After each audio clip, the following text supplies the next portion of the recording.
Ayan, so nagmamantika na mga lods yung gata natin. So pwede na natin dyan i-drop yung ano natin, yung octopus. Yan. So ibagsak na natin mga lods yung octopus. Siyempre dagdagan natin ng konting asukal para medyo manamis-namis. Yan. Kasi medyo malapot-lapot na mga lods. Bagsak na natin yung octopus. Panalo na to. Yan, lagyan na natin. Iyan o. Panalo mga idol. Iyan o. Sarap mga lods. Bicol Express. Ginataang octopus mga lods. Panalo. Sarap nito. Ayun oh. Lapot na mga luhod eh. So ipa-absorb lang natin ng konti mga idol yung gata para para maglasa yung octopus talaga ng husto.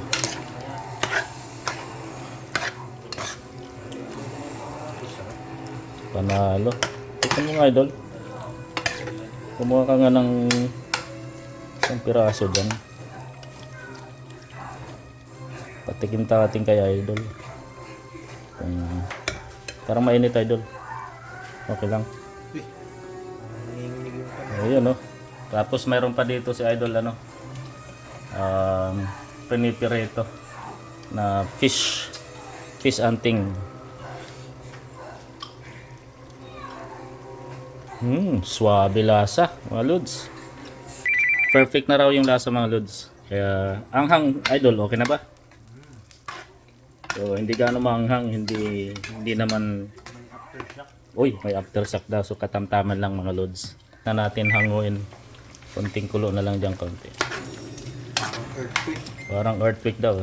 Tikman natin yung bandang ulo lodi.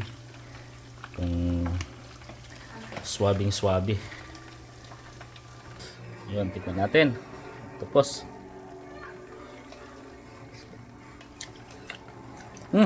Oh wow. Perfect, amazing. Wow.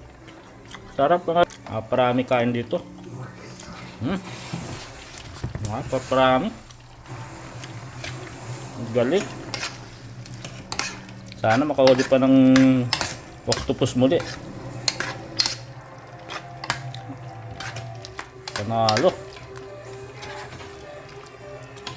Alright, okay na mga lods.